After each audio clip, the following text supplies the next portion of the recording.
Hello, everyone, and welcome to another episode of Aging in Action.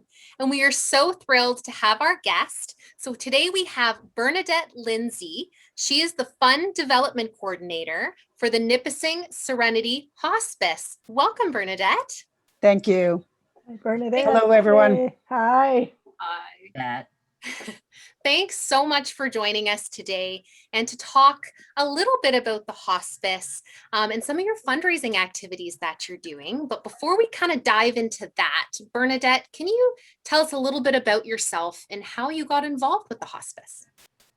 Sure. I live in North Bay, where Nipissing Serenity Hospice is located, and it's located in downtown North Bay.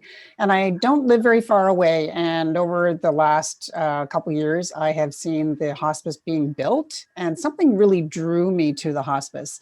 So when this job became available, I applied, and I'm very happy to say I've been here since August of last year. The hospice has only been open since January 11th, 2020. So I've been a part of it since August. And I'll tell you, I hit the ground running. And a lot of things going on here. So it's fantastic. You're keeping yourself busy. Yes, very much.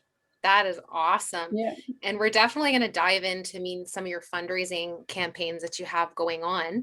Mm-hmm. But just for some of our viewers, can you talk a little bit about what Nipissing Serenity Hospice does for our community? Sure. Yeah. So we're an end-of-life palliative care center. That means that literally with somebody with a terminal illness, with, usually less than 3 months to live, would come here and be a resident here. So we have 10 beds. And people would come and spend their last days or weeks or even months with us. We offer comfort and care, and we help manage their pain at the end and make it a comfortable, happy place for them to exit from life into death. We also help families, obviously with the respite care, because a lot of these people have come from home. So we help them also transition with that and answer any questions they have and help them with the grief and bereavement and wellness if they need any help with that. It's, as you can imagine, it's a tough transition for a lot of people. So that's what we offer. Bernadette, what is your catchment area? Like, how far do you service? If do you burner areas closer? What is your area? Yeah, we service Nipissing and East Parry Sound District.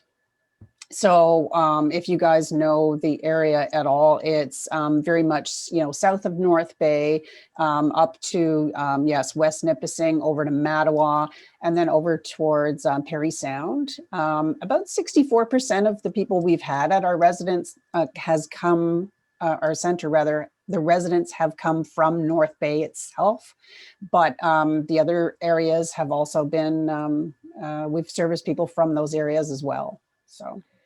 How much staff, how many staff would you have, Bernadette? We only have 5 admin people. And then on the care side, we have several RNs, RPNs, PSWs. We have full-time, part-time, and a lot of people on a casual sort of basis as well. So on the care side, probably close to around 30 people. And then obviously, because we're a 24-hour operation 7 days a week. So we need a lot of people.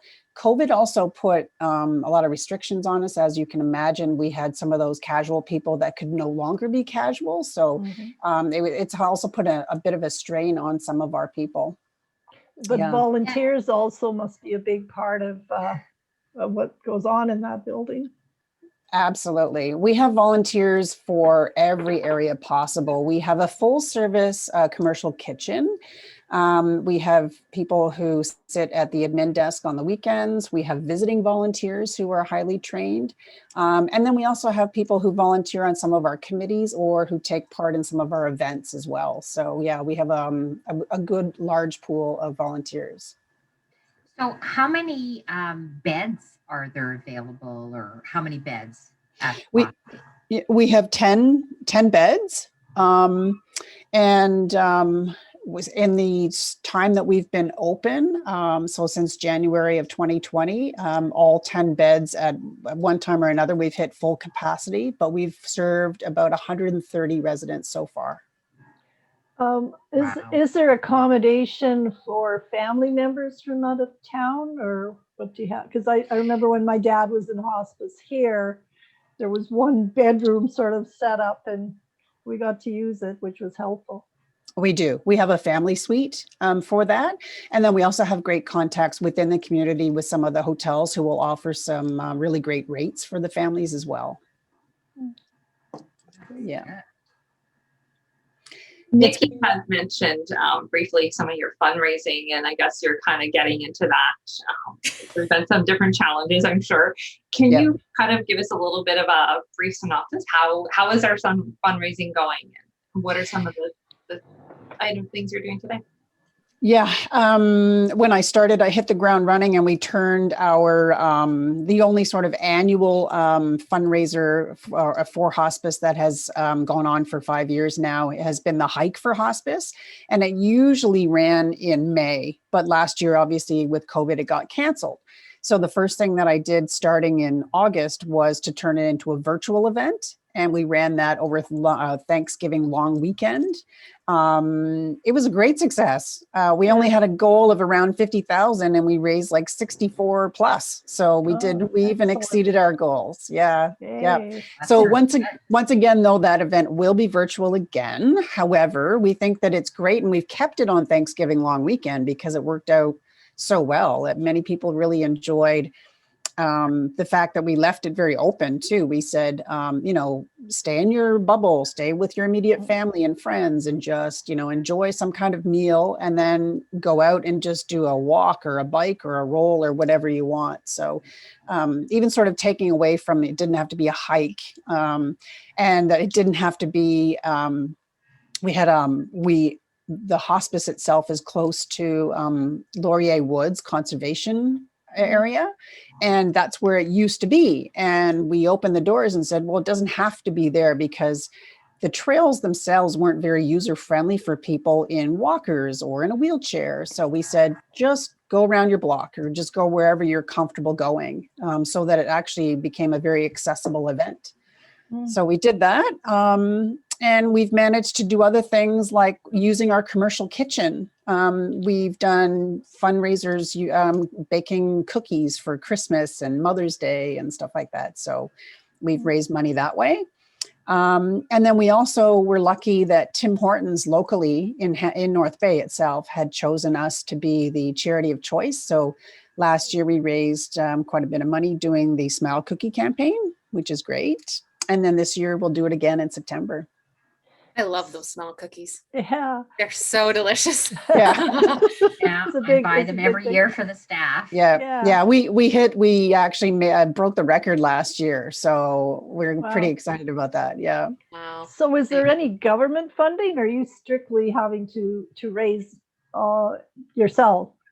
Yeah, so we do get government funding, but the government funding, the way that it's designed is kind of strange, because we get funded for direct clinical care. So essentially that means that we get money for staff, for the PSWs, for the RNs and the RPNs, but any administrative staff, any other operating costs like paying our hydro bill, for example, is not covered. So I still have to raise close to $700,000 a year to cover those costs. Wow. Yeah. All of our services here are free. So anybody walking in the door, whether it be a resident or a family member, if they want to eat, if they need bedding, they need toiletries, everything is provided. That's great. Yeah. Bernadette, I know we briefly touched about how COVID-19 affected you guys from a volunteer and clinical perspective. And I think you've kind of answered my question I was going to ask in terms of how COVID-19 affected your fundraising, because you definitely hit the ground running and you're raising some amazing funds. So congratulations on that. I mean, how has COVID impacted your fundraising? And I mean, what is your next kind of big event that you're looking at doing to raise some funds to support? Um, yeah, COVID-19 has really affected the fundraising. It's changed the way we do things, obviously, making it all virtual. So it's kind of sad because, we've all sort of lacked in socialization, and doing fundraising and doing any kind of events together.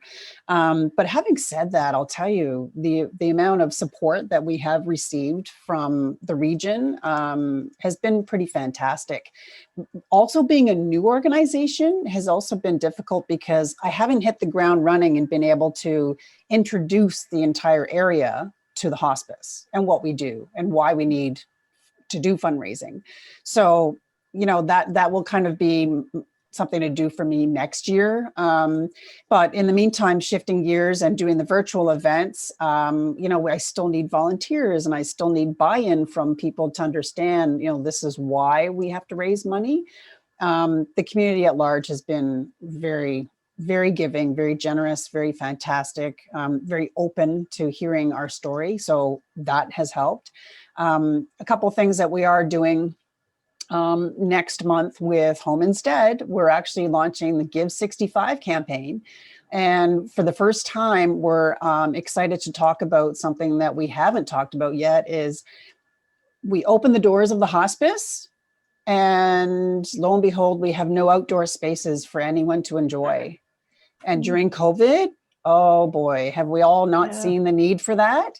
So that's like top of my list right now. I'm super excited about trying to build the outdoor spaces, and working with Home Instead and doing the Give65 campaign will really help launch that and put it in people's minds that we have got to build outdoor spaces for use, not just now because COVID's slowly changing and going away, but it might still take us quite a few years to kind of get over this hump. And we need outdoor spaces. I was just going to ask, what does the Give65 stand for? 65 hours of fundraising. Oh, okay. It's July. Our online, okay. It's our online fundraising campaign, as Bernadette was saying, and it's July 13th to the 16th, I believe, 65 hours. Yes. And raise funds for your Serenity Gardens for sure. Yes. Yeah. Okay. Yeah. So the outdoor spaces, the Serenity Gardens, as I'm lovingly calling it, it will allow us to build, it's a multi-year, multi-phase project. And one of the very first things we have to do is have accessible walkways. Even we don't even have walkways for people to be pushed in a wheelchair or walk with their family or be rolled out there in a bed, even like anything. There's just nothing for us to use right now. So building walkways and then seating areas and places for people to sit and reflect and de-stress and just spend a little bit of time together. That's definitely a priority for us. So I'm so excited. Yeah. Yeah. Well, and COVID has shown us what counts, right? What counts as being with somebody, what counts as having those quiet moments, right? And that sounds great. For sure. Yeah. And the way the hospice is situated, we sit on a little bit of a hill, and looking down, you see the creek, Chippewa Creek. Oh, okay. And then there are trails on the other side. And it's all sort of adjacent to Laurier Woods Conservation Area. So you hear the creek and you often see deer. And it's just such a beautiful park-like setting that the more we can have user-friendly spaces to enjoy it, then why not? And it's for the general public. It's not just anyone who accesses the hospice itself. That's beautiful. I'm excited to see where we go with this project and how it evolves throughout the years as you keep building towards it. I know you mentioned volunteers as well, but for our viewers that are watching, how can we support you right now and as we look into the future? Several different ways. If somebody did want to volunteer, we have a volunteer application on our website, and they can fill it out and tell us, what are their interests. Even somebody who wants to come and weed in the garden or work in the kitchen and help us with meals or, help us with events or sitting on a committee. We've got many different areas that they can volunteer in. We even have people who come and play the piano or the harp once a week. Yeah, it's just so beautiful. Yeah. And, you know, we really, really do need that. And we need that help. And then, of course, if you want to, you know, donate and then get involved in any one of our fundraising activities, please do. So there are many different ways that we rely on people to help us. What's your website address, Bernadette? It's Nipissing Serenity Hospice.ca. Okay. And we'll be sure to share your website, any social media links with this episode, when we share it on our own social media channels to let people know exactly where to go to connect with you and to support some of the projects you guys are working on, and maybe even to just reach out and ask some questions when it comes to some of the services and resources you do offer the community. And it's been very exciting having you on here talking about fundraising and talking about this amazing work that you guys do. And I know you're kind of new to the area, but you can already see how much of a presence you've had on the community and how many lives just in the last year alone you've been able to support and help. Keeping an eye on time, is there any final thoughts that you'd like to share with our viewers before we do wrap up and close the episode? Sure. I mean, if you ever have any more questions about how to have somebody come to the hospice itself, I mean, that is taken care of through the LIN, the local health integration network, right? So referrals. Referrals. Right? Thank you. Yeah, that's the word I'm looking for. It's okay. Because we can't, a lot of people often phone the hospice itself and say, you know, I think I want my mom to get in there. How does this work? So they need to speak to, you know, their health practitioners and make sure that they get the proper referrals so that they can then coordinate with us to see, you know, is this a place for them? A lot of people are very unsure. And it's kind of sad because during COVID, it's put a lot of people staying at home and feeling very isolated, feeling very alone, very vulnerable. So, you know, by contacting us if they have any questions about the system or how they can get help from us through grief and bereavement programming, or even just speaking to one of our volunteers, then we can do that for them for sure. And yeah, thank you. I was just going to say, do you have a virtual tour of the facility that somebody could look at online, or is there anything like that? No, we have which show a little bit, but we don't have one just yet. Okay. Yeah, things are starting to open up, and we haven't been fully shut down either, because as you can imagine, we are an essential service. So, you know, we have conducted tours for people whose families are, you know, coming in here. But then for the general public and for people like yourself who are just interested in knowing a little bit more about it, then, you know, things are slowly starting to open up. So we will be able to do those in-person tours again, hopefully soon. Yeah, COVID's definitely put a damper on a lot of things. Ooh, yeah, for sure. But it hasn't slowed you down. No, as we can see. No, it's just, you know what, it's we all have a different way of thinking now. It's kind of amazing. It's been very challenging, but and we've had to just diversify and be resilient.